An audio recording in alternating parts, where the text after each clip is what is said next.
Hey, everybody, and welcome to the 3 Gun Show. I'm your host, Dave Hartman, and this is a Match Recon episode exclusively for patrons of the 3 Gun Show with our boy, Tucker Schmidt. Tucker, welcome to the podcast. Dave, I can't tell you how excited I am to finally be here, but hello. Oh, man, I'm really excited to have you, Tucker. We've been trying to do this for a long time, and I kind of took a pause on the Match Recon format in the last part of last year due to some flack that I received from several matches. But we're back, and we're just doing the good matches this year. So here we are. Well, I appreciate it. Yeah, I know a lot of guys. It costs a lot of money to go to a match, so it's good to get honest intel, I believe, from people that actually shot the match. You know what, man? I think it is, and of all the things that I've done for the 3 Gun Show, this is the one that seems to be getting like the most traction, like the biggest following. People really dig the kind of stuff that we pump out here on the Match Recon, and it's all thanks to dudes like you that want to participate. So thanks for being here, man. Yeah, thanks for all today. We all appreciate it. Cool. Well, since Tucker, this is your first time on the show, man, let's get to know you a little bit here. So why don't you give us the rundown on Tucker Schmidt this year, and let us know who you are, where you're from, how you got into practical shooting. Sorry, you cut out for just 1 second. Something about practical shooting. Yeah, tell us who you are and where you're from, and how you got into practical shooting. Gotcha. So I've been shooting now for about years competitively. Started with a little sport called IDPA. Yeah. Shot that for a total of that's right. That's usually the reaction. So shot that for a few months, and then a couple guys introduced me to USPSA, and then shortly thereafter 3 Gun. Needless to say, there wasn't much IDPA being shot after I found the two of those. A lot less stressful, a lot more shooting, but in the game for a while, and really fun to come up and then try to help, some of the younger shooters come along, and it's just really been a fun ride, Sweet. Well, I totally missed the first part. How long did you say you've been shooting? 5 years or so now, about 5 years. Well, so how I'm grandpa-ish. Yeah, you're old school. Once you discovered, IDPA and you got to that first match, so what did you think, like, okay, well, this is the only thing out here, so I'm gonna stick with it, or did it like mesh with your style, or did you keep trying to find different sports after that? What brought you to 3 Gun eventually? Yeah, I just met a random dude. Told me, I told him I like shooting. He invited me out to the IDPA match, and I shot that, and I was like, where can I find more of this? Like, I've always wanted to run around and shoot stuff. I knew this stuff existed, but for somebody that's not in the circle, like as many of you probably know, it's kind of hard to find these matches, like if you really don't know where to look. So, I shot this, I searched around, found a few other clubs that would host this kind of thing, and then eventually just meeting other people. The one thing I didn't like about IDPA so much was the lack of shoot. I mean, most matches, I believe, are 75, 100 rounds, something like that. And then somebody gave me a little whisper in my ear, hey, come to USPSA, 200-300 rounds. And that's basically kind of what drew me to it. It wasn't really that I hated the rule set or there was crazy people, because really, I mean, everybody in all of the formats was pretty inviting, honestly. So it wasn't that bugged me. It was really just I wanted to shoot more. And then, I found my way down to 3 Gun, where I think we shoot the most. Yeah, it certainly seems that way. I went to a sniper match with AMAX a couple months ago, and I was surprised like how well engaged I was into like what was happening, given how little we were shooting. One stage was like a round. Like, yeah. Okay, you're done. Yep.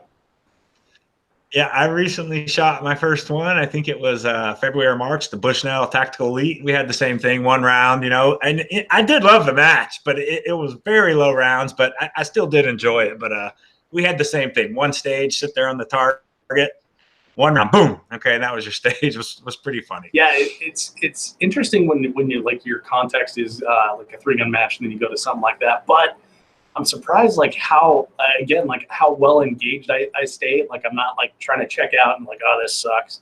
It's actually pretty interesting. Maybe it's because it's something new to learn. But yeah, when you get to 3 Gun, especially talking like high round count matches, Vortex Shooter Source pretty much defines that, right? That is one of the higher ones, and they, any match that I've been to in Texas does a killer job of these massive stages. Lots of rifle shooting and lots of shooting. Period. Really challenging shots, and I do enjoy them for sure for that reason. Nice. Well, let's jump into it then, Tucker. What match are you here to give us the recon of? Okay, this match is the 2019 Vortex Shooter Source 3-gun match in Crescent, Texas. It was May 3rd to May 5th. Time plus points, outlaw style match. They did use practice score. It was a 3-day match. They did 4 stages first day, 4 stages second day, 2 stages the final day. I think the match fee was around $300. 213 shooters registered, 205 finished. All right, and so the match does run on North Texas multi-gun rule set. Should make that clear because Jeremy does spend a lot of time on those rules. So let's talk divisions and winners. So we had. Did you happen to catch the walkthrough that Amax and I did? We kind of made a joke about heavy irons, and if there was one guy shooting it, we're like, oh, well, you're gonna have to be bumped. Yeah, you're gonna have to be bumped into scope here. And I actually ran into James on the James Moore on the course or on the range, and he said that he's working on his first match win. And that it was his to lose, and that was like second stage the first day. Well, he sealed the deal. I think he did take the win in that division. So congrats, my man. Yeah, buddy. Division 1. James. All right. So then we had heavy optics division as well. 12 shooters in that. Who came up on top there? Okay, so first we had Justin Morris. Second, we had Craig Stefik, and third, we had Jonathan Gentile. Nice. So Justin's one of those guys. It's kind of lower key. I was talking to him on the range, and he's like, "Yeah, man, the camera's not really my thing." And then he just laid waste to the entire division. So good on him there. All right, moving on. Quiet guys, you got to watch out for, Yeah, right. Yeah, all those guys beating their own drums, they end up. That's right. And quiet dude in the back, he's gonna ninja you. That's all right. Limited division, we had 16 shooters in limited division, which that's a lot of shooters for a match well known for its rifle targets. Yeah, exactly. That's right. He's definitely known for putting a ton of long-range targets on one stage. And somebody asked me if I was willing to shoot irons at this match, and a simple no would do. There was no shooting irons here. But so basically, we had a third place little junior fella there, Riley Cropped. I think he had a rough last stage, which is always a crapper because he was crushing it. And then the very last stage, I think he forgot 4 targets, the paper down below the deck. And had some problems on the long range too, I believe. But bummer, but still third place, strong finish. Darren Zapita, he's been really shooting well lately too, fellow Vortex fella. In second place, and my good buddy Joe Easter from Team Caltech took the win. Shooting traditional irons. Traditional iron. So this knucklehead thought it was a good idea to go shoot the Rifle World Shoot, IPSC, I think this year in Sweden. And so for the last 12 months or so, he has actually been shooting the real irons. I don't know if I can line those up even on camera, but dude is a gangster. He's been killing it, and congrats to my buddy Joe. Yeah, and from a bullpup too, so he gets a little bit less of a sight radius there. Yeah, I know. This was brought to my attention at Texas 3-gun Championship, and I thought, like, wow, that's pretty impressive. And then when I saw him on the squad list for Vortex Shooter Stars, I was like, dang, like this guy's got like a death wish. And then he came out with the victory. It's pretty impressive. He's got the short sight radius and all that, but he also has, I believe, I'm not certain, but either a 22 or a 24-inch barrel in that sucker. So that helps a little bit, right? Oh, I didn't know that. Yeah, that does help quite a bit. Yeah, those things are cooking out of there for sure. Absolutely. All right, so open division. This one got interesting. 37 shooters here. How'd that stack up, Tucker? Yeah. Open has kind of been like a plague or something. Lately, everybody I know has been flipping in on flipping into open. We even had a new open shooter win this. So third place we had Jared Halbert. Yep. OG Mr. James Gill, everybody knows him. He's always kicking ass. And then little D Sleazy, Dylan Easley, slipping into open division and just crushing everybody. How about our buddy Dylan? You know what? So when Amax and I did the walkthrough, we're looking at this and we saw Dylan in open, and I thought like you're outclassed here, buddy, because at the time he didn't have a box shotgun. He was just going to run his his M2. Yeah. And so the first day I saw him, he had a Dissonant KL12, and it was tank, or is it tank green? I don't know. It was some sort of dark color. Yeah. Maybe it was the gray one. I don't know. But I knew like, someone lent him a shotgun. Like this is going to be interesting. Yeah, you're not going to shoot open division. I don't think anymore with a two gun unless Jerry Mitchell can be competitive. He knew what he had to do and came and executed. Really shot a well match. So congrats, Dylan. I'm just messing with you. I'm calling you sleazy. We love you. Yeah, Dylan's fun to make fun of because he gives it right back. So he's a good sport about correct. It. But yeah, you got to hand it to the guy. His first, I guess, 3-gun match in open division came out a win. Like that's right. And that's a tough one. He had some talent there, and local Texas fellas that are known to be pretty good. And a new platform, he really did shoot a good match. I was definitely impressed, man. Not easy to do. No, it's not. And good for him. I wish I could make fun of him more, but it's pretty impressive. Right. All right. So biggest division, as usual, TAC Ops, 144 shooters finished this match, or finished the match in TAC Ops. Right. So, stack division as usual. Third place, my buddy Joe Farewell came in and shot a pretty consistent match. I was proud of the kid. I mean, he came in, cleaned house. He's really been shooting good lately. He's cheating by shooting full time now, I think. At least that's what I call it. So he's getting faster. So I'm going to have to arrange another day a week to practice to try to keep up with that little sucker. So congrats to Joe. Second place, Daniel Jurassic. He's always a threat. And I think this is the first time in 3 years he did not come in first place. Yeah, that's correct. I think that's right. Okay. And then we got Kyle Litzy, which I'm sorry, Kyle, if that's pronounced incorrectly, but a lot of those guys from out of state were like, who the heck is this guy beating the hell out of all of us? He came in and just wiped the floor with TAC Ops, this kid. Yeah, when I was walking to awards after, I was there filming the match, taking photos and stuff like that, so I wasn't looking to practice score like I usually do. And 3 people on my way to awards asked me, well, no, 2 people said, who's Kyle Litzy, and one was, who the F is Kyle Litzy? So I was like, oh, Kyle must have won his division. Yeah, I was somewhere right between those 2 comments. I didn't know who he was, but I didn't drop the F-bomb. I don't think. But man, great match and congrats, dude. Daniel's a beast, Joe, and there's some other good talent as well in that division. So he definitely pulled out a sick win.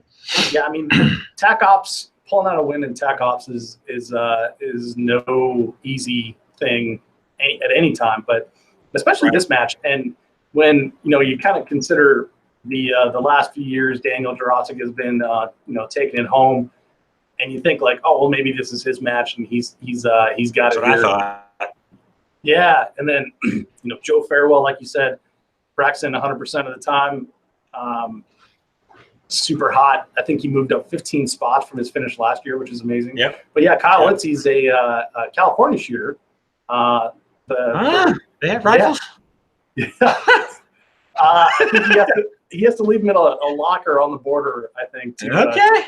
Hey, whatever. It's obviously working. Yeah, exactly. So I think the first time I met Kyle was at Red October this last year, and then he's just had a great year. He's been doing really well and ended up with a win in TAC Ops.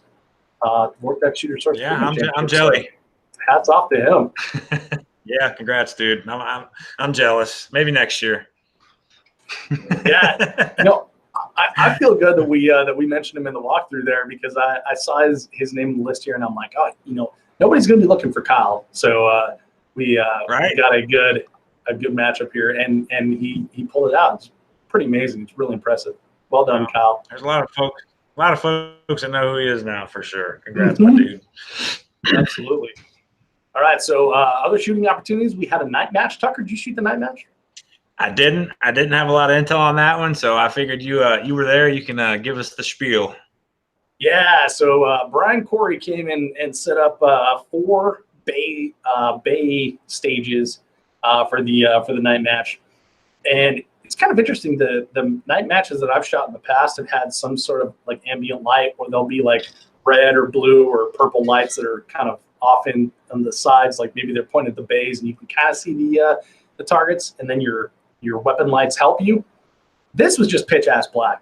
There was no lights out there. The only thing we had were glow sticks on the humans, so you didn't shoot them. That's a good. I get that. Yeah, and then weapon lights. And so speaking of intel, I think I lost some intel along the way there for. I heard early on there was going to be a PCC division, and maybe just due to not enough interest or something like that, it went away. But I only brought a PCC with me since I wasn't shooting the main match. Gotcha. So I got lucky there. They let me shoot the PCC, and they're like, just don't shoot the clay pigeons, which ended up working out okay. So I actually won my division. I was like James Moore, only one of the division.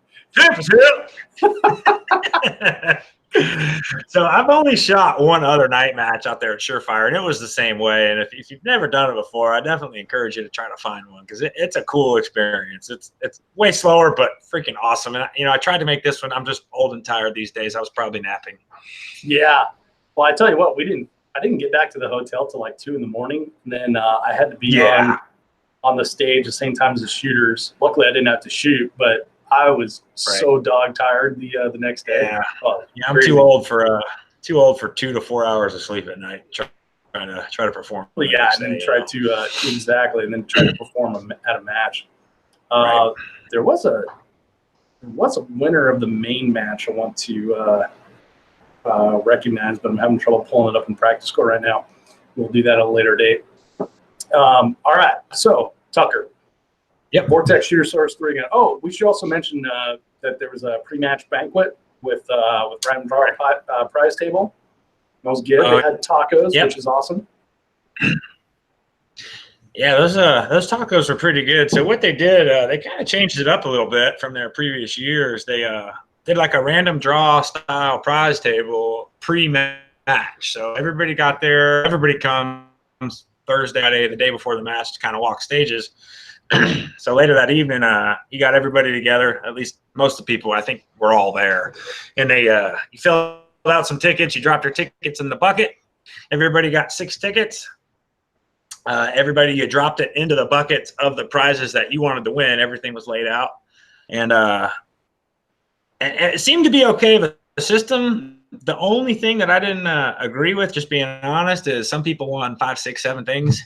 Or 4, whatever it was. I didn't count, so don't quote me on that. But it seemed to work great. It was really quick at the end of the match because you didn't have this long, drawn-out prize table. I don't know how deep you want to go yet, but what'd they do? Top 3 in the big divisions got prizes at the end for winners? Yeah, top 3 got big prizes from Vortex Optics, and those were given away. I mean, like it was a set prize that was given away with their trophy after the match. Yeah, and I believe it was Fury binoculars, which are awesome. Yep. So sick prize from Vortex. Heck yeah, it is. All right. Okay. So dinner and a banquet night before the match. All right. Now we can go on. Oh, by the way, we got a comment in the YouTube section. Someone complimenting my shirt. Yes, this is the 2019 match shirt that I'm wearing here. Total throwback to the. I knew they would love that, especially. I don't know if you guys can tell, but that is actually Ruben 2018 Ruben do, as I like to call it. Flossing the pink shirt. It's got the flowing mane back here. It looks pretty amazing. Yeah, I recognize it. All right, Tucker. Let's describe the match flavor. What's the match flavor for Vortex Shooter Source 3 gun? So the match flavor is traditional Texas natural terrain match. So big long stages. I think the longest for the faster guys about 1.5 minutes. 2 minutes, right around 2 minutes. So big long stages. the cool thing about this match to me, that the match flavor, in the match flavor column here, is that they do a mulligan. So you can buy a mulligan before the match, $30. I think it goes to, was it like Task Force Dagger or something like that? It's the We Defy Foundation, which is a that's right, the We Defy. Yeah, it's a similar type of thing to TFD. It supports a veterans. So right, so everybody's more than willing to donate to those guys, especially in this world we're in. But the cool thing is, if you mess up on a stage, you can cash in at any time before you push approve and reshoot the stage. Hopefully you made a good choice and you save some time on that. But so that's a cool thing. And it's also really a low stress environment, right? Because there's coaching allowed too, which is cool about this match. A lot of people don't like the fact that there's coaching, but I think it's awesome. You bring a couple of your buddies to a bigger match that aren't quite so confident to shoot some of these harder matches, and you can really help them get through the stage. So all that kind of creates a super low stress environment. And I think it's awesome. It's a really good time. That's why I like that match so much. Yeah, the mulligan is it adds its own little piece of strategy into the match, right? Because if you trash your first stage, like, did you trash it or did you just not do well? And then do you use it now or do you save it for the second day? Or it's tough to figure that out, and like it adds its own little element to it. And I definitely have enjoyed that in the years past, the having the mulligan. Although the first year I shot it, I was not aware that there was a mulligan, so I never purchased one. Until wait, what? At the beginning, where everyone's hand over cash, and I'm like, "What are you guys buying?" And then they explained it to me. I'm like, "Oh, that would have been really helpful to have." You got hosed. Yeah. So the funny thing about that mulligan is, touching on what you were just saying, was you can really burn that mulligan in the wrong spot. Last year, I forgot my shell caddy on my chest rig. I get down through the stage. Somebody had noticed, ran it down to me. It wasn't bad, but since I forgot my chest rig, in my mind, I have blown that stage. So, yep, cash in the mulligan, shoot it again. Just destruction. I think I saved 2 seconds or something ridiculous, And then other people, they save a minute, 30 seconds. The rifle malfunction. It really creates a cool environment for the flavor of the match, I think. So it adds another technical skill kind of thing. Yeah, it saves you from like catastrophic mechanical malfunctions, but then it also puts that little spot in your head of like, can I do better? And then you have to deal with the classic reshoot gods, right? That's the big one. Yeah, so it's a fun aspect of it. I like that. All right, man. Skills utilized. What are the skills that you need to shoot the Vortex Shooter Source 3-Gun Championship? Well, I think anytime you go to Texas, it's safe to say that you should know your rifle, your ammo, and your holdovers and all that good stuff, because there is a ton of long-range targets. Another thing they did this year in this match was, what were they, 35-yard birdshot on that one stage? Yeah. So a full choke with number 6s was even questionable at times, and for me and a couple guys on our squad. And are you talking about the one from the tower that you were shooting the from the tower? So that was at an angle too, right? So now you're not right. Now you have to deal with that, and you're dealing with the targets are really far away.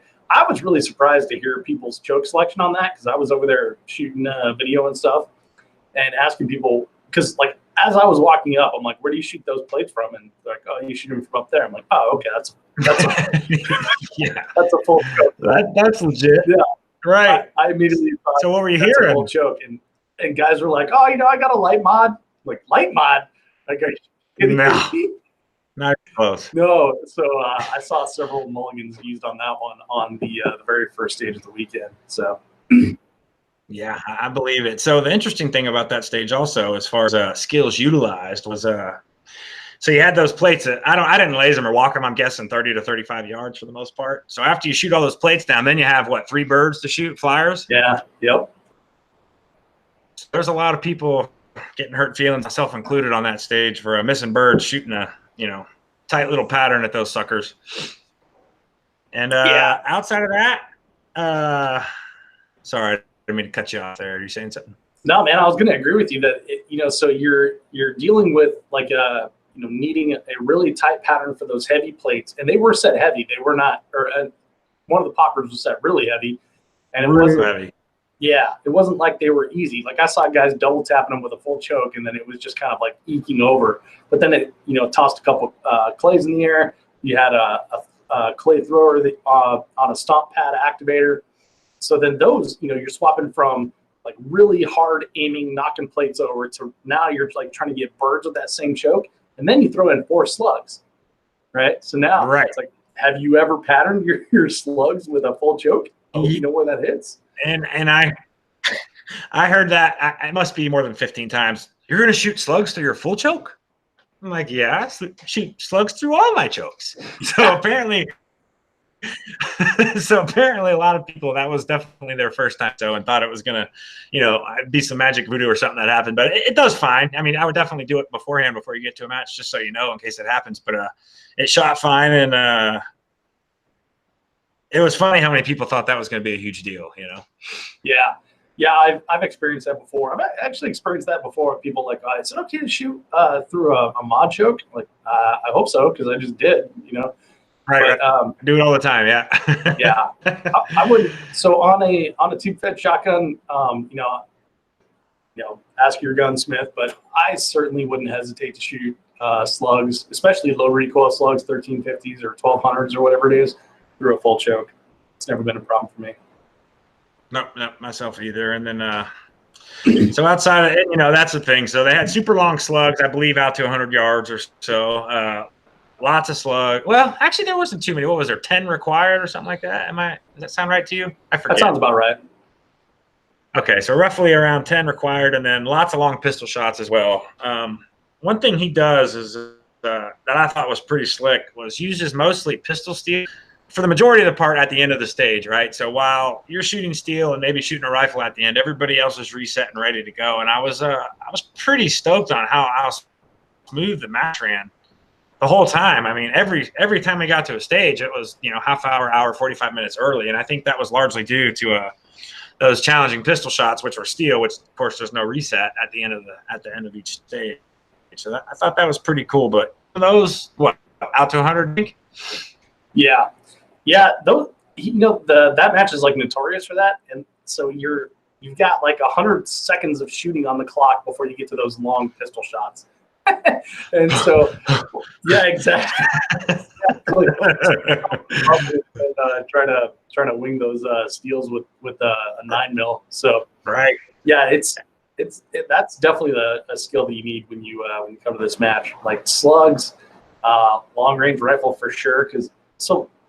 How many long range rifle shots do we have? Like I know on that stage 7 with the tower you were talking about, there was like 17. Yep. Long range right out there just on that stage alone. Right. So I think you guys do like over 200 is classified as long range, and I believe there was 31 listed on the count. So 31 of those, and I think you're right. There was 16 or 17, something along that on that one stage, which that's what they're notorious for. They're always going to have one of those. So those of you that are clever, in my opinion, will definitely have a spotter or a caller calling out your target, either distance or order or whatever target you're on, some way to know where you don't get lost out there when your scope's cranked up to 6 power or whatever it is. So the other thing is they had a crap load of targets between that 100, 200 yard range as well in a couple stages. Yeah. So it's kind of misleading. You're like, there's 31 targets, 10 stages, like that's about 3 per. Well, no, because like that one had 17, and then once you get to the ones that have like the targets between 100 and 200, it ends up being like a high round count of rifle. Yeah, and they were really, and a lot of them, I don't know what they were, maybe those little prairie dogs or something, real small targets. So, I mean, there were some I believe it was stage 10, and there was like 15 or 16 or so targets on that stage as well, mostly between, that 100, 200 yard mark. So those are some tough shots when that's on a prairie dog at the end of a stage laying on a roof, or whatever those are that you lay on. Yeah, I saw that. I was chatting with Aaron Hayes, who's RO on that stage, and I was like, "Oh, this looks like just a bunch of dead hold gimmies." And he's like, "Nah, you're looking at the indicator cards. Like the targets are the small things in front of them." I'm like, "Oh, okay." That's right. Yeah, that's where those iron guys really. I don't envy those fellas at all because that's a tough shot. I can't see them without looking through my scope. I don't know how they do it, but there are definitely some tough rifle shots at the whole match. Yeah, man. And you were talking about prairie dogs. Like there was pigs, there was coyotes, and those are all misleading targets, right? Because you have, well, I guess I'll just use my phone. Like you have like the body, you know, and then you have like legs and a tail and head and stuff like that. And all that looks like, you know, when you have add in the legs and the tail, you're like, oh, that's like a 12 to 16 inch target. But like really the scoring zone, the only place you can hit is pretty small, you know. And when you think of like, oh yeah, I'm just going to include that, because your mind wants to include that whole thing as one target, but really you have to look at just the body as a target, because you can't count on hitting a leg. No, if you're aiming for that leg, you've done something wrong. If you hit the leg, you got lucky, you know, something along those lines. But yeah, they had a whole farm out there, and some of those things are pretty tough to shoot at. I'm not gonna lie. I mean, that same stage you're talking about with Aaron on it, I had a really hard time on one of those stupid targets, and shot the stage great and just camped out on one of those little suckers for way too long. So they're definitely misleading, like you said. Yeah, I think a lot of people were having trouble on one target out there, because the last day when I got there was like a hole dug right in front of one target on that whole stage of just constant 5.56, just, you know, throwing a melee at that thing. That was probably my target. I'm probably half of that probably. Hole that was dug. All right, so we always ask about terrain. So how would you describe the terrain of this match? So it was, like I said, 100% natural terrain. It's typical Texas terrain. So caliche, super hard, lots of rocks and stuff like that. And fortunately for us, I say fortunately because it makes it interesting, it was raining for like a solid week before the match, I would guess, or maybe 2 years. I don't know. There was probably solid, what, 5 inches to a foot of mud on a couple of those stages. The majority of the stages, I mean, we were just tromping through slop, man. It was a rugged goo. And it made for some interesting slipping and sliding, but everybody had to deal with it. In my opinion, those are the things you remember at the end of a match that kind of make it interesting, you know?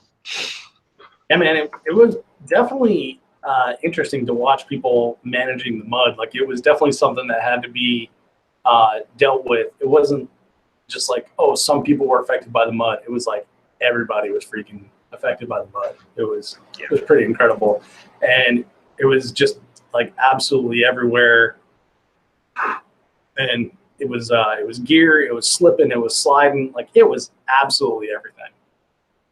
Yeah, no, there's no floating across the top of that stuff. I mean, it was just grody, and you know, luckily I only saw 1 or 2 people kind of fall down from it. But for the most part, everybody did okay. It just slows you way down when you're on your feet, you know. Yeah, there's no getting around it. You got to be careful and keep the gun pointed in the right direction. Just keep everything safe. And I think most people did a pretty good job of managing that. Yeah.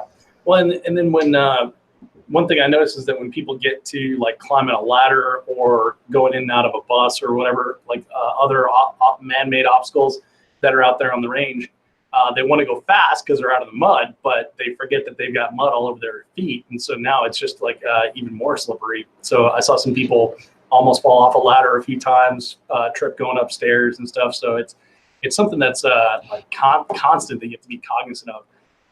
I got lucky. Yeah. Vance at Freedom Power Sports lent me a side-by-side to troll the range in, so I didn't get my truck stuck once, but there was a lot of stuck vehicles out there. Yeah, I saw you guys riding around in those cozy little mud buggies. I'm like, well, how come we don't have one of those? Yeah. It was awesome. I got lucky. I was really happy to have it. You know, and touching on your slippery thing, I don't know if you were there or if you know the guy. I actually sat and talked to him for a little while, but he had the mud on his shoes thing on that same tower stage. I believe it was, don't quote me, but I think it was 9 where you go up, the same we were talking about earlier with the far steel. That was 8. 8. Yep. And then he ran up the stairs, did okay. And then when he went down a step, which was only about a foot tall, his foot actually slipped and he fell and dislocated his shoulder. Did you hear that story? Yeah. Yeah. So go. Okay, I was sorry. I didn't mean to cut you off. But yeah, he showed me the video on that, and his feet straight up in the air. And the cool thing was, he went to the hospital, came back, and I think he still shot for the remainder of the match, just real slow and careful, but he still finished. He spent the money he wanted to shoot, and I thought that was super cool. I don't know his name, but hats off to you, buddy. Yeah, I feel like a tool. I was talking to him on a stage, but and I completely spaced on his name too. But yeah, so he dislocated his shoulder, goes to the hospital, like you said, misses the stage because his squad moves on without him. Comes back, starts shooting with them again, picks up the stage the next day, finished the whole match, but dislocated shoulder. Like he's walking around in a sling and then takes it out when it's time to shoot. Like, I want to go chill out there, buddy. Yeah, that's probably not good for you in the long run, but hey, definitely an admirable trait. I look up to him for being able to struggle through that, man. I know it hurts, yeah. So that's how he made it. Yeah, the other thing I want to point out here is the stage 9 that we were talking about. A lot of people were eating it going down this hill. It was really slippery, and then you go into a dry creek bed, shoot a bunch of targets, and then you run up this dry creek bed and then run up a hill. Well, that was a dry creek bed for years until Friday night when it rained, and then Saturday morning, apparently it was just full of mud and water, and they had to throw that stage out, unfortunately. Yeah, we walked that stage pre-match Thursday, and it was already a soup fest, and I was like, man, this is going to be sketchy. And so a couple of squads shot it, the first day, and then we were actually going to shoot that first squad second day, or second squad, something like that. And Jeremy was pretty good about communication, sent an email. Unfortunately, we had already woke up in the morning and we're heading to the range, so we got the email. Unfortunately, we lost the stage, didn't get to shoot it. And sometimes that's just the nature of the beast in outdoor sports. I mean, you just got to deal with it. But looked awesome. Jeremy had a great idea, but Mother Nature is a bitch. Sorry. That's for sure. All right, so we talked about skills utilized, natural terrain. Okay, so we got into this a little bit here, but farthest shot, number of long-range shots. We figure 31 shots between 200 and 600 yards on your rifle. Longest shot was 100 yards on the pistol, 90 yards on slugs, and about 35 on bird shot. So let's talk about the logistics. We already talked about the prize table and stuff. So check-in, scoring, how was all that stuff? So Jeremy uses his practice score, which I think everybody kind of should nowadays. That's so easy, quick. You can squad, you can pay, and do all the things. I believe you did pay on practice scores as well, correct? Yeah. And so logistics, man, he's got it down to a science. I mean, those guys know what they're doing. He's got a great team of ROs and stuff to help with the stages. I mean, they're all friendly. They know what they're doing. I mean, there's none of that, what he said, she said kind of thing. I mean, it all just ran really smoothly. Is that under the facility also? I mean, 4-mile run. I mean, he lays all the rules out. I mean, everybody knows don't speed on the road, get there. I mean, everything's at the shop. I mean, I'm kind of losing my thought here. I don't know. I got lost there, Dave. Straighten me out. I agree from a shooter perspective, like having shot this the last 2 years, missing this year. Yeah, Jeremy really does have it down to like a fine science, and he's got the crew to back him up on it. It's great. And then having the pro shop open this year, where his daughter was, we can go in, check in. We got our match shirts at the banquet, but they had all kinds of gear in there and stuff that you could buy if you forgot your sling swiveler stuff. I mean, logistics pretty simple from my perspective. Everything that I saw. Yep, I agree 100%. It's always cool to have a place on site where if you lose a mag pen or a spring or anything like that, I mean, it's right there on site. So, I mean, I think, in my opinion, he's got it down as good as it can get. I mean, really hats off to Jeremy. He does a great job. Yeah, absolutely. He lives it every day. All right, so let's talk about the venue, Triple C Range. What can you say about Triple C Range? It's just not fair that we all don't have a place like this to shoot. I'm so jealous of those guys in Texas and the place they get to shoot on the regular. I mean, it is just unbelievable. They have, for one, I mean, it's beautiful, right? they have, you know, coming in, I think it's 3-4 miles, lots of wildlife to check out. Sometimes they come up to your car and let you play with them and stuff like that. I don't know if that's recommended, but just beautiful coming in, right? So then you get it. I mean, you see this little area over on the left or right where there's just, you know, 1,000-yard rifle range with targets every 100 yards all the way out. Then you go another block or two and there's another one, same thing all the way out. I mean, the place is just incredible. And they have bays too. So, I mean, as far as a shooting facility is, that they top notch, in my opinion. Yeah, it's pretty incredible. By the way, it also has two 2,000-yard lanes. It's just not fair. Yeah, it's Triple C range is amazing. I can't remember the acreage that Jeremy told me. I always forget this. I need to look it up. But yeah, like you said, you know, wildlife when you're coming in. I don't know if you can call them wildlife when they have tags in their ears, but they have like Texas Longhorns, mules. Can we call them jackasses? Let's just call them jackasses. Yeah, and that's fair. and all kinds of other stuff, but definitely wildlife for sure. There's snakes out there, coyotes, armadillos. You know, there's all kinds of. It's absolutely incredible. If you haven't been to Triple C, I know that it's like Texas is pretty far from everywhere because everything in Texas is actually far from everything else in Texas. But it's one of those places like you got to put it on your list of places to shoot. If you're like a precision shooter, you can find a match there. You know, if you're a pistol shooter, you can find a match there. If you're a 3-gun shooter, obviously Vortex Shooter Source 3 guns is the way to go. But they have matches all throughout the year as well. In fact, I'm going to go hit some club matches starting next month up there. It's only about a 2.5-hour drive from where I'm at in Round Rock, and it's really worth it when you think about the venue and the type of match that Jeremy puts on. Yeah, that's a small drive in Texas, isn't it? 2.5 hours. Exactly. Yeah, that place is legit. And then, you know, I got a buddy, Bill Carmichael, that lives out there. He's invited me out on countless times, just come out and shoot for a weekend. I just need to do it because, man, that place is rad. I mean, you want to figure out how to shoot a rifle, that's definitely a place to go. Yeah, exactly. And the place will definitely make you a better rifle shooter. Yeah, when you come down, give me a shot, man. I'll come shoot with you. Deal. I'll take you up on that. All right. So, okay. We should also mention that it's pretty close to some like smaller mid-sized towns, Weatherford and Granbury, where there's Airbnbs and hotels and things like that. You'll probably fly into Dallas-Fort Worth. And or Dallas. Dallas Love also. I think that's where we normally fly. But there's plenty of B&Bs and, like you said, hotels and stuff within half hour. So I mean, as far as just getting a place to stay, I mean, there's always room somewhere, and it's great for that. 2 airports within an hour. I mean, you can't beat that.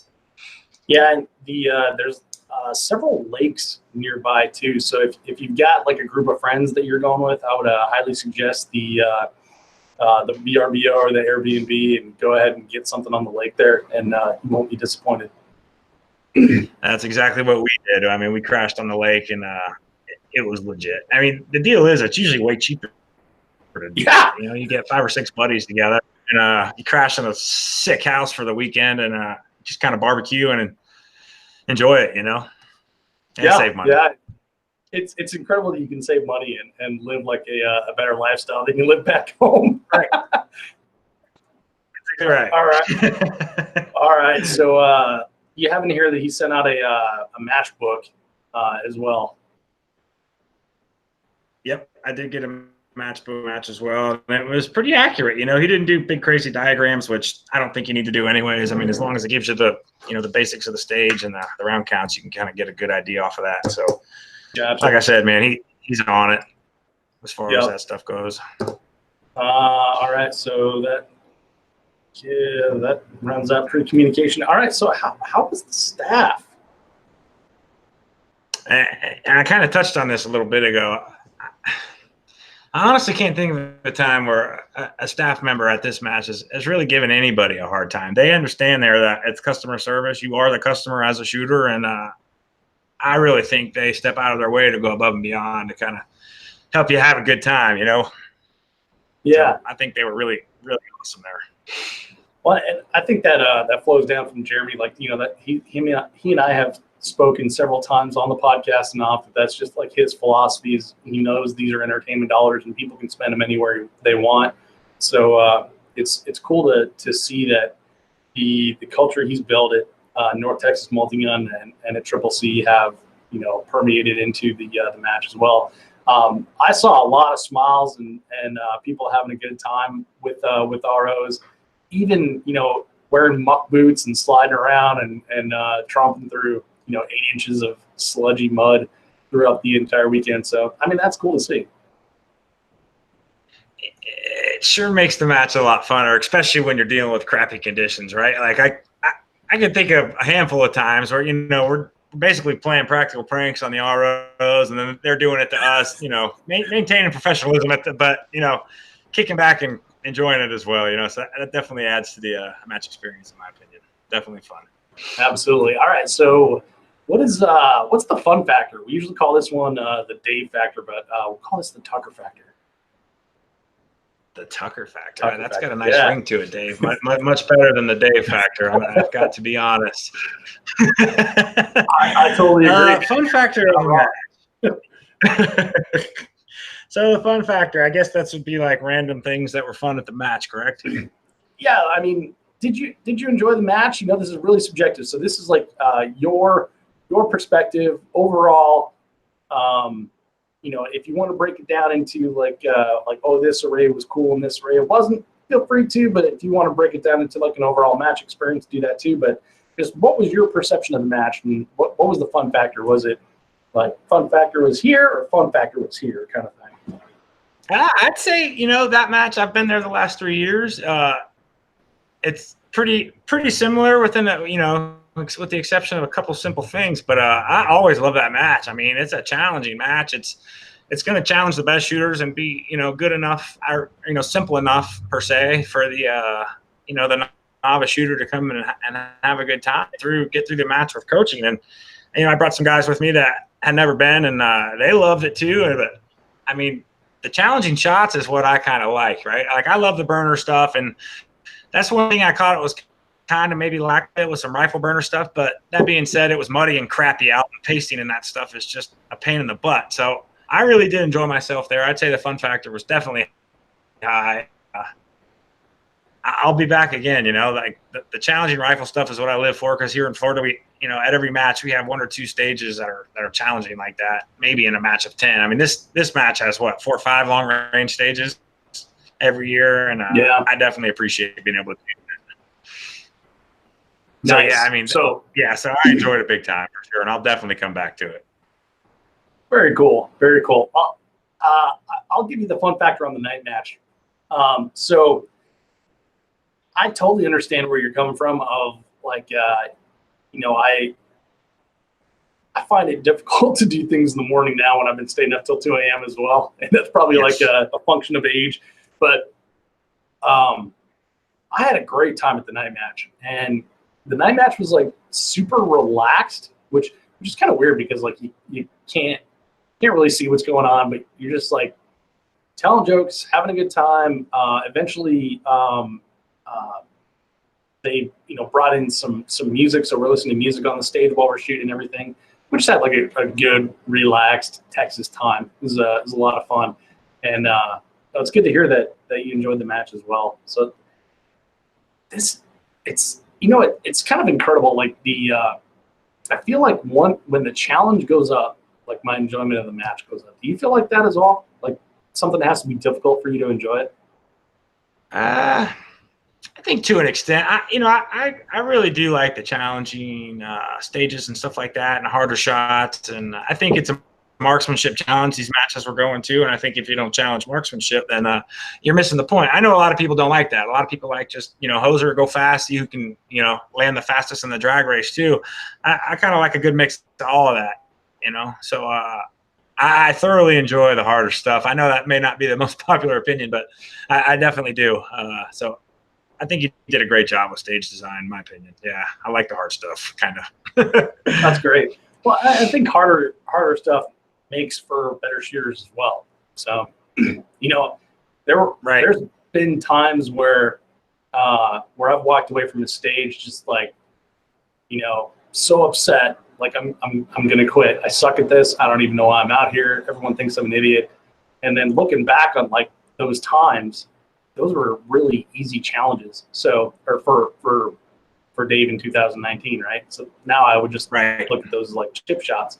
So I wouldn't, if you were at this match and you're frustrated with like your finish or, you know, stage results or whatever, focus that, man. Let it turn. Let it turn into like motivation to train. And I don't know. I enjoy the marksmanship challenges. I enjoy the difficult shots. I enjoy the difficult positions and things like that. And I think it makes for better matches. I like matches that don't apologize for being difficult. Right. And you know, his way to combat that, I think, is to allow coaching and a mulligan. I mean, that's a perfect way to get somebody to shoot these more challenging stages and stuff. I mean, touch on what you were saying a minute ago. First time you see like a Texas Star or a spinning target or something like that, like, oh my God, what's that? And, you know, I see people do it every week at our local matches, and, you know, you show them how to shoot it. You shoot it once or twice, and yeah, you're going to suck at it for a little bit. But, you know, now I don't even think twice, right? It's just bing, bing, bing, bing. You're going to get better if you challenge yourself, and that's in practice and in matches. And I definitely appreciate matches that do that. Yeah, well, and you touched on coaching, which I completely forgot about. By the way, night match, there was more heckling than coaching. But anyway, that might have just been my squad. I was with Dylan. That's probably everybody. But yeah, so when you add in the coaching aspect of it, now you take something that like could wreck a dude's match. Like, have you ever? You've probably seen this, Tucker. Like when someone gets down like on a barricade and they've got their barrel of their rifle rested on it, they're effed, right? They're not gonna hit that target. Throw in coaching, and you can be like, Tucker, get your barrel off that barricade, put it on the handguard, boom, he's up there, right? Now, if he doesn't have his arm on his knee in reverse kneel and it's just kind of hanging out there, it's going to be a little tough. But you can say that, Tucker, get your arm on your knee, and now on the clock, he can make those changes and get through that stage. Sure, it costs him a little more time. He's not going to be running for first in that sense, but he wouldn't be doing it anyway. But you can help people through that and changes from like a complete train wreck of a match to actually completing it. And now there's like also this little aspect of camaraderie because like, dude, Tucker really helped me out on that stage. That's awesome. You know, I didn't even know that guy, but he shouted, get your arm on your leg, and you know I did, and then I was able to hit the shot. So I like that aspect of it a lot. Right, and that's kind of why I recommend people like, you know, if you're a top shooter, just a middle of the pack guy that's really enjoying the game. I mean, bring somebody out that's a little newer to the harder matches, to the bigger 2-day, 3-day matches, and this is a great one. You know, it's the only coaching one that I know of, but this is a good one to really bring somebody out and kind of introduce them to that level of match without them getting too flustered and crazy. Yeah, that's a really good point, man. I can't think of another one either. I know team matches, you know, pretty much by nature allow coaching, but I can't think of another one as well. That's a good. You know, Generation 3 allows coaching for 18 and under. For juniors, right? Yeah, for juniors. And that's a good one for juniors too. And I think it's an important part of the sport to try to, you know, the biggest thing about overcoming hurdles, in my opinion, this game is trying to get over your nerves to come to that first local match, and then after that, your first major match. You know, once you get there, you realize like, what the heck was I afraid of? Everybody's awesome, and it's really not a big deal. But to overcome that anxiety at first, I think, is a lot of people's biggest hurdle. Yeah, seriously, man, and. You know, if you're listening, you haven't been to your first match yet, go. You're going to have so much fun. Yeah. And then write me an email and tell me about it. I want to hear it. I want to hear your first match. That's right. take video so you can remember it in a few years, you know. Absolutely. See how far you've come. But yeah, get out and do it, man. There's no better way than just anything, you know, just jump in both feet and see what happens. I can promise you're going to enjoy yourself. Hell yeah. Here. All right. So, Tucker, my favorite part of the match recon, funny things that happened at the match. You got Mudgate written down here. Mudgate / AKA Minivan Mafia. I mean, things got real bad. So it was it was myself, my buddy Thomas Query, Stephen King in my van, and then we had our Kel-Tec buddies, Danny, Nick, Joe, and my boy Hammer in the other. And we didn't.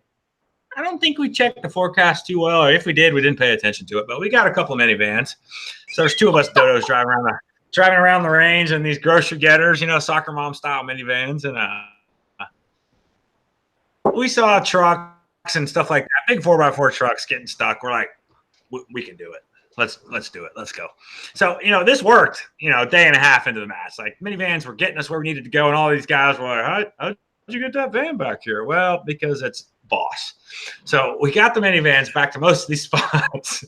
And I think it was stage 2. I mean, we knew we shouldn't have been in there, but it looked okay. There was a nice kind of hard path where we could not. And so we come in there full speed, get up to our parking spot. Joe and them and Kel-Tec boys weren't with us. And as soon as we stopped, we're like, we're effed. We're never getting out of here. We are so stuck. So, a couple minutes later, we turn around. Here comes minivan number 2 through the mud and cruises up into their spot. They get out like, we're effed. We're not getting out of here.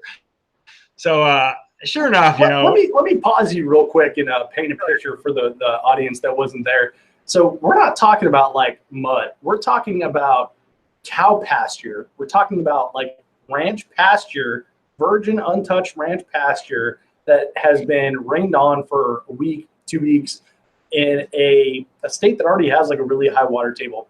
So now you're talking about, we're not kidding. Like there was like 6 to 8 inches of soupy mud on top that like when you put your foot in just sinks right up to your ankle and spreads like pudding. Like imagine driving your minivan on 8 inches of chocolate pudding all over the range. Like that's what we're talking about. There was a bobcat and a tractor stationed at opposite ends of the range to tow people out, and they were running full time on the day of the walkthrough and on Saturday. Like they were burning fuel, towing people out. Oh. Take it away, Tucker. Yeah, no, that was a good way to describe it. It was like this ultra thick, slimy pudding. I mean, that's exactly what it was. A little thicker than pudding, but it was just gross. And, nothing could, every time you took a step, your foot would slide 3 inches, in one direction or the other. So we get to that stage, we realize we're kind of screwed. And, we go shoot the stage, finish up. And of course, Nick, which is, well, all the Kel-Tec guys are kind of pranksters, but Nick is a special fella. So he goes, I don't know, he figures I'll just go get the van. So he goes, gets their van, goes about 10 feet, he just stuck. And walk back. I'm like, Nick, did you just do what I thought you did? He's like, maybe. I might be good. So basically it comes down, we finish, we all try to get in our vans and go. And of course we all are just in the snot, like 10 out and we are not going anywhere. So eventually, I forget. So they pushed my van out and we go around this tree. Oh my God, it was so bad. So they kind of pushed me backwards of the way we needed to go. And there was a little dry spot there and it was downhill. So we figured we could get there. So they get me down the hill to the somewhat kind of hard road without incident, right? Nothing too crazy. And then I sling around this tree and front wheel drive. I turn the truck control off and this RO's van is sitting like 15 feet off to the side of where I'm cutting through. And I just turned, whack, and you just see this mud litter all over the RO's car. I can't stop. I'm just like, sorry, drifting by. And then, he's probably, and it was his personal vehicle, he's from Texas. So he lived there. That was his car. And it's probably still full of crud. So, get around the corner. Luckily, the Kel-Tec guys knew him. He was a good sport. I apologize and all that. But so we get stuck again. And by this point, there's, a whole crowd of people lined up in their cars watching this whole thing go down. And one of the guys was like, well, open the doors, open the doors so more people can push. So we had like 10 people there pushing each of us. So, everybody's pushing. I get going. And then finally it gets to the point where I try to turn. And, oh, my God, Joe Easter. he turned into Chewbacca from Star Wars. I mean, he had so much crud all over him, in his face, on his eyes. I mean, everybody was coated. As soon as those wheels turned, anybody that was on the wrong side of that thing just got slicked up the face. I mean, you can look on my Facebook page and see some of the pictures, or maybe you'll post it if you have them, but it was just crazy. I mean, those vans, we had to pressure wash inside and out. I mean, they were just coated with crap. I mean, it was – I'm glad that wasn't my personal vehicle. We'll put it that way. I mean, it was a good time, though. Oh, man. So were these rental vehicles? Yes, Dave. So 100% rental vehicles. all this is allegedly. Allegedly correct. Yeah. It could have been a dream. Probably. Yeah. Allegedly. I like that. But we I didn't see what the Kel-Tec guys did with their vehicle after they were done, but I'm sure they cleaned it up and tried to return it. You know, we made ours look pretty as we could, and you should have seen the car wash, though, man. There was just like a mountain of crud as we pull out there. It's like trying to get out from all the mud piled off. But it's like I said, man, these crappy experiences when you're in it, like, oh, God, we're tired, we don't want to push. You know, those are the things that really make the match that much better, hanging with your buddies. You know what I mean? Yeah, like I like to say, like, you never remember the match where everything went right. And you remember that one match where the weather was perfect, everything went right, and we shot good? No, that's what they're supposed to be. Yeah, exactly. Yeah, it's that's right. It's funny. So, what do we like? We're like 3 weeks out from the match, right? So last week I went to Hayes Custom Guns up in Liberty Hill to pick up some shotgun springs. And their parking lot just had like a field of mud that had fallen off all their trucks during the day. Like as it was drying, it was just falling off. And there was like 3 parking spots. You're like, oh, you can tell the guys that went to the match. Right. Yeah, you know who's who. You know, I've been to matches like that with my own truck, and there's just mud creeped in there for the next month or two. Oh, yeah. You know, dripping out as it rains, and yeah, like those are the ones you remember. 3 years ago, Generation 3, like that, it was so soupy, muddy. And then that was my old 1500 pickup truck, and it had so much mud in there. And then just like a month later, Tucker, I don't know if you know this story, but like I was having a rear end replaced at a shop, and they dropped it off a lift, and so it fell off the lift. And in the photos, there was mud everywhere. like when it fell, like it knocked all that mud off the bottom. And then I did hear that story. Yes. Yeah, that's crazy. And when I sold that truck, like it still had Generation 3 gun mud on it. It's pretty intense. So I'll tell you. So for me, you know, I got lucky.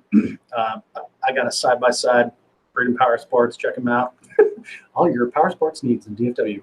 So super grateful for that. But so I just drove my truck in every day and then switched into that thing and drove around. But there's this pond that's over by the pro shop, and I've never seen the water go up over the road, but the water was up over the road for 3 days straight. And some days, you know, more water than others, but you had to cross that little water thing. And so I crossed that probably like, you know, 10 times over the weekend. And on the way home, my truck just crapped out, stopped running, wouldn't turn over, wasn't getting fuel. And turned out the power programmer in there shorted out. So I don't know if that thing like took water or something as I was going through the water crossing, or something like that. But yeah, so I had my own little failure thanks to the weather that we got. I believe it. And you were right, man. No, Freedom Power Sports, those guys are put up, man. I don't know how many of those buggies there were, but every time I turned around, there was another one of those going by. And I really wanted to take somebody's because I felt like our squad needed one. We didn't get one, but, you know, like you said, hats off to those dudes, man. We always appreciate the guys that are helping us out in the game. And next time I will have a side-by-side in that crowd. Yeah. Call ahead and reserve one, I guess, is the thing that you learned from that. Right. All right. So Tucker, are you going to shoot it again next year? I've been there. That's my third one in a row, and I'll definitely be back, man. I like the vibe. I like the low stress kind of environment the coaching and the mulligans, you know, kind of bring to the table. It's more of a laid back kind of fun match, man. And you know, after being serious at all these other ones, I think it's kind of nice to kind of shoot the crap with the buddies at this one, kind of create a nice environment to hang with your boys, you know, and girls.